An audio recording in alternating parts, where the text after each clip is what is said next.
Pasaka apie jaunikaitį ėjusį baimės ieškoti. Vienas tėvas turėjo du sūnus. Vyresnysis buvo išmintingas, sumanus ir geras darbininkas, o jaunesnysis toks prastos galvos, kažkoks nevykėlis. Žmonės jį matydami sakė, daug bus vargo tėvui su juo. Jei atsitikdavo koks reikalas, visuomet atlikdavo jį vyresnysis, tik kada tėvas siųsdavo kur vėlai vakare arba naktį ir eiti reikėdavo pro kapines arba šiaip kokią baisią vietą, jis atsakydavo, oi ne, tėve, ten aš neisiu, bijau. Jis buvo baikštus, bet kai kartais vakarais imdavo prie žiburio sakyti tokias baisias istorijas, juk ne vienam eidavo per nugarą šiurpas ir dažnas sakydavo, oi kaip baisu. Jaunesnysis sėdėdavo sau kampelyje, klausydavo išsižiojęs ir negalėdavo suprasti, ką tai reiškia. Visi jie sako, kaip baisu, o man jokios baimės nėra. Čia matyt bus koks dalykas, kurio aš nesuprantu. Vieną kartą tėvas tarė jam, klausyk, sūneli, tu esi jau suaugęs ir stiprus. Laikas būtų ko nors išmokti, kad pats galėtum savo duoną pelnyti. Žiūrėk, kaip tavo brolis dirba, o iš tavęs tiek naudos, kaip iš ožio vilnų. Oi, tėve, atsakė sūnus, aš ir pats norėčiau ko išmokti. Jei taip reikia, tai aš norėčiau išmokti bijoti, nes ligšiol nežinau, kas yra baimė. Girdėdamas tuos žodžius, vyresnysis negalėjo tverti juokais ir pamanė, Dieve, koks kvailas mano brolis, matyt nieko doro iš jo nebus, koks gimė, toks ir mirs. Tėvas atsiduso ir atsakė, bijoti tu išmoksi, bet tuo sau duonos nepelnysi. Netrukus po to atėjo Zakristijonas ir tėvas jam pradėjo dejuoti, kad jo jaunesnysis sūnus jokios darbo nemoka, niekas jam nerūpi ir nieko nenori išmokti. Pagalvok tik, kai aš jo klausiau, kaip jis mano duoną pelnyti, man atsakė, kad norėtų išmokti bijoti. Jei tik tiek, tarė Zakristijonas, tai ir aš galiu išmokyti. Tik prašom jį atsiųsti, aš tuoj tą mokslą jam įdėsiu. Tėvas sutiko, manydamas, kad jo vaikas, pakliuvęs į svetimų žmonių tarpą, šiek tiek apsitrins. Zakristijonas parsivedė jį pas save ir pristatė varpais skambinti. Po kelių dienų Zakristijonas prikėlė jį vidurnaktį ir liepė eiti į varpinę skambinti. Parodysiu aš tau dabar baimę, pagalvojo Zakristijonas ir išėjo tylomis pirma. Kada berniokas, įlipęs į viršų, atsigręžė, norėdamas paimti virvę, pririštą prie varpo, pamatė tiesiai prieš langą ant laiptų stovint kažką baltą. Kas ten? Sušuko jis, bet tas baltas neatsakė ir nesijudino iš vietos. Sakyk, suriko berniokas, arba eik šalin, tau čia naktį nėra ką veikti. Zakristijonas nė nekrutėjo, norėdamas, kad berniokas palaikytų jį šmėklą. Berniokas suriko antrą kartą. Ko tau čia reikia, sakyk? Jei tu esi doras žmogus, kaip tuoj nustumsiu nuo laiptų, kitaip tuoj nustumsiu nuo laiptų. Zakristijonas galvojo, kad jis to nedrįs daryti, todėl nieko nesakė ir vis stovėjo lyg akmuo. Tada berniokas suriko trečią kartą ir negavęs jokio atsakymo prišoko ir pastūmė šmėklą nuo laiptų. Tas stačia galva nubrazdėjo pakopomis žemyn. Paskui berniokas paskambino, sugrįžo ir atsigulė į lovą, nesakydamas niekam nė žodžio ir užmigo. Ilgai laukė Zakristijonienė savo vyro, bet tas vis negrįžo. Galop ją pradėjo imti baimė. Ji prikėlė bernioką ir paklausė, ar nežinai, kur dingo mano vyras? Jis pirma tavęs nuėjo į varpinę. Ne, nežinau, atsakė berniokas. Tik ant laiptų prieš langą kažkas stovėjo. Nenorėjo nei atsakyti, nei pasišalinti. Aš palaikiau piktadariu ir nustūmiau nuo laiptų. Prašom eit pažiūrėti, gal ten jis ir bus. Gaila, jei tai būtų. Pati nubėgo į varpinę ir rado ten savo vyrą gulintį kampe ir vaitojant, jo kojos būta sulaužyta. Ji parnešė vyrą į namus ir balsu raudodama nubėgo pas bernioko tėvą. Tavo sūnus, šaukė ji, padarė man didelę nelaimę. Jis nustūmė mano vyrą nuo laiptų ir jam koją sulaužė. Atsiimk tą nenaudėlį atgal. Tėvas išsigando, atbėgo ir ėmė barti sūnų. Gal tave nelabasis apsėdo, kad žmonėms kojas laužė? Tėve, atsakė sūnus, prašom paklausyti.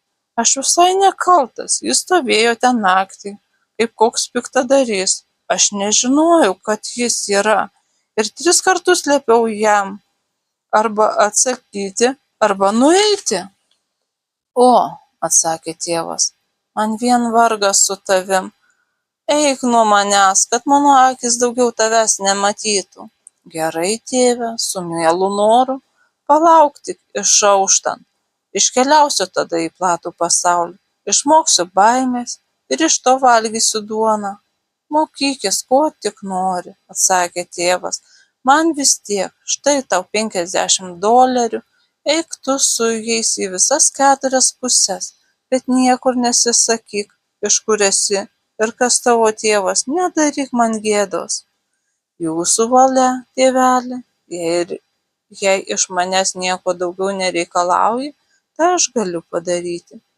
Išaušus berniokas susidėjo savo $50 į kišenę, išėjo į vieškelį ir eidama vis sako, kad mane paimtų baimė, kad mane paimtų baimė. Netrukus jį pavijo žmogus, tas išgirdo tuos žodžius ir toliau abudu ėmė eiti kartu. Kiek paėję, jie pamatė kartuves, o tas pakeleivis sako, Aure, ten stovi medis, kur 7 kėlė su virbininko dukteria vestuves, o dabar mokosi skraidyti. Sėsk po juo, palauk nakties, tada suprasi, kas yra baimė. Jei daugiau nieko nereikia, atsakė jaunikaitis. Tai labai lengva. Jei aš taip greit išmoksiu bijoti, tai gausi iš manęs $50. Ateik rytą vėl pas mane. Berniokas priėjo prie kartuvių, atsisėdo po jomis ir laukė nakties.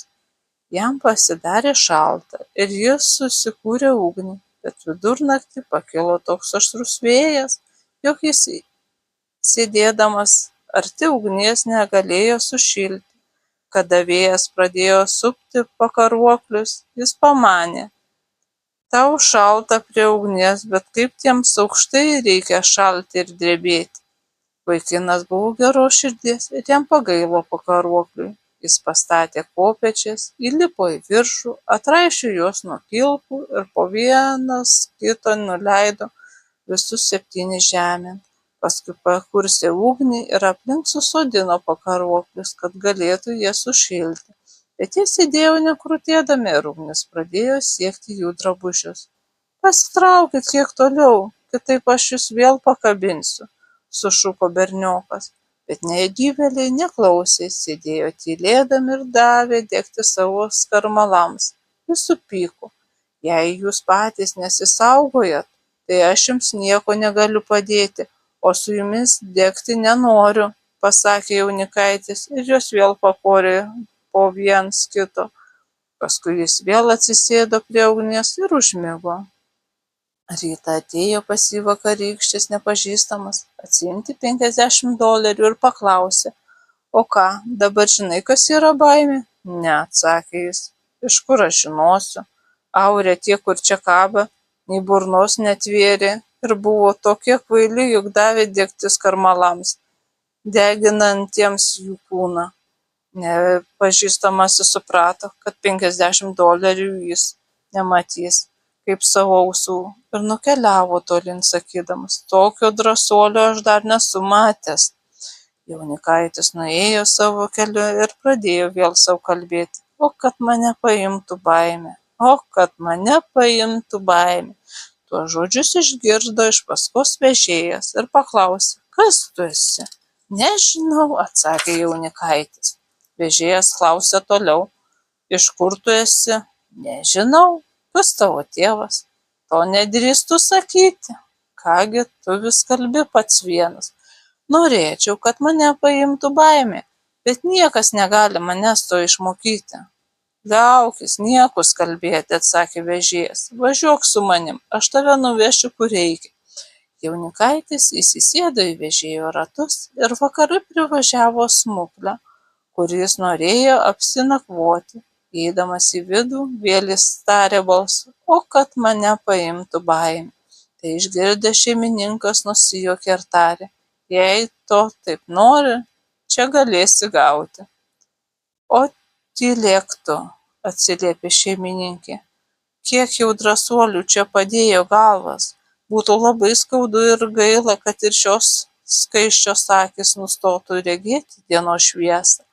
Bet jaunikaitis atsakė, kad ir sunku, aš vis tiek noriu to išmokti.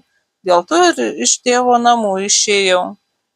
Jis tol nedavė šeimininkui ramybės, kol tas nepapasakojo jam, kad netoli esanti užkeikta pilis, kuris galėtų pamatyti visokių baisenybių, jei apsiimtų pernakvoti ten 3 naktis.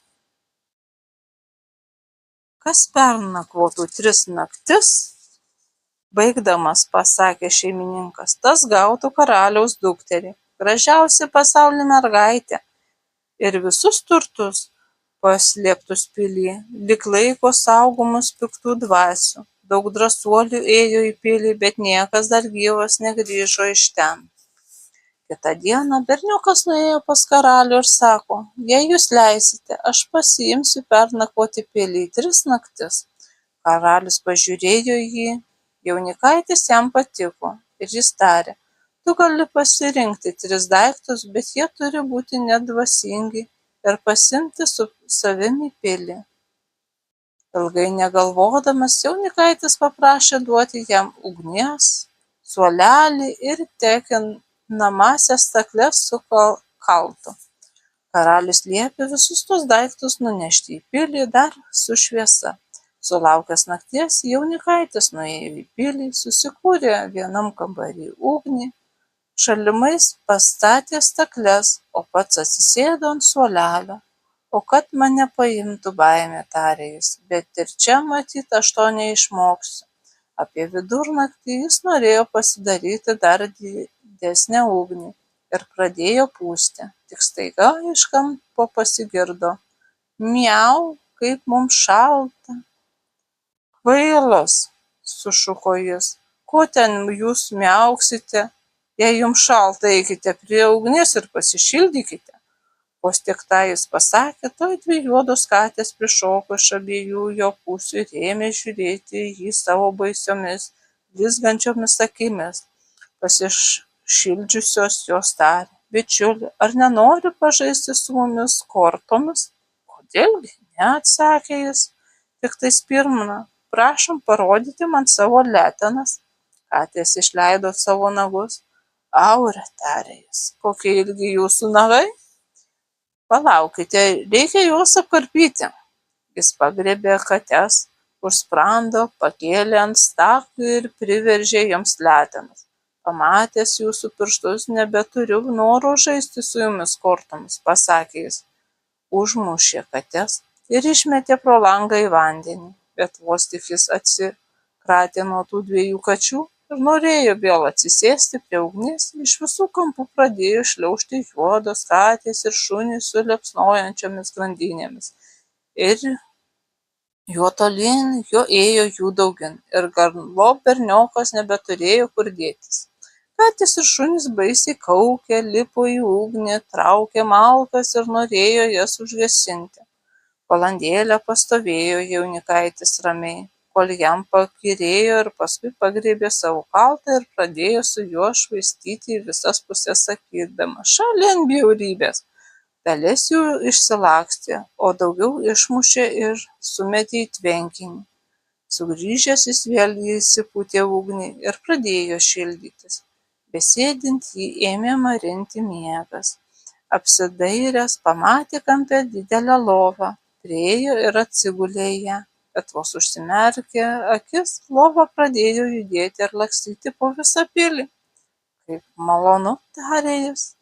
tik dar greičiau, ir lova ėmė švilpti, lyg į ją būtų pakinkyta 6 žirgų per slenksčius, laiptus, aukštyn ir žemyn, bet staiga pašoko, dukart apvirto ir prisislėgė jį tartum kalnas.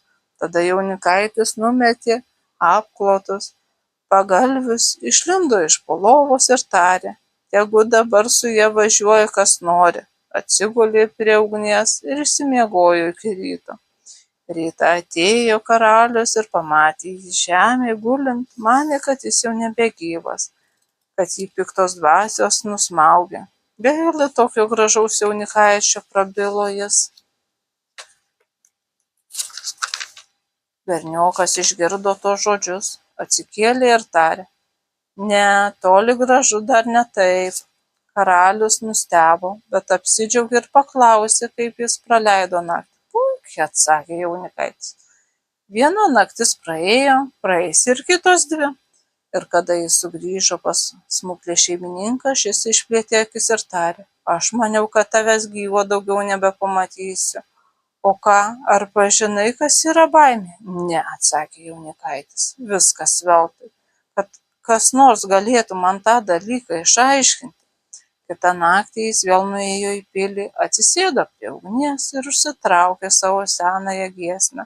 O kad mane paimtų baimė, vidurnaktį pasigirdo trenksmas ir bildesys, iš pradžių menkas, o toliau vis didesnis.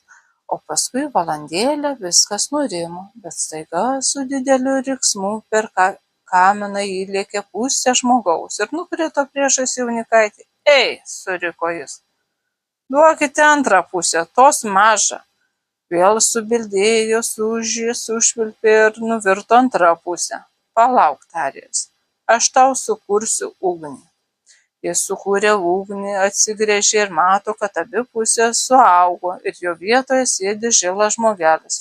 Tokios sutarties aš nedariau, tarė jaunikaitis. Suolas mano.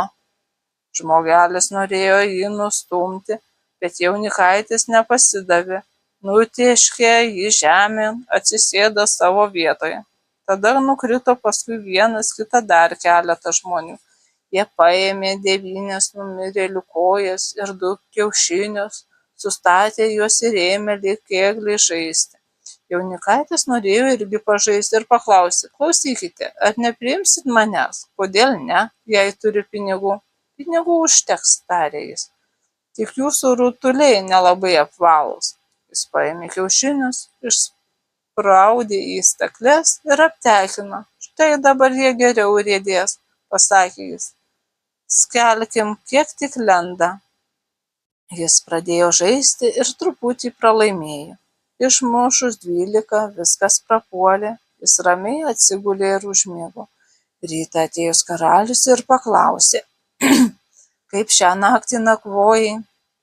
Žaidžiau kėgliais ir truputį pralaimėjau.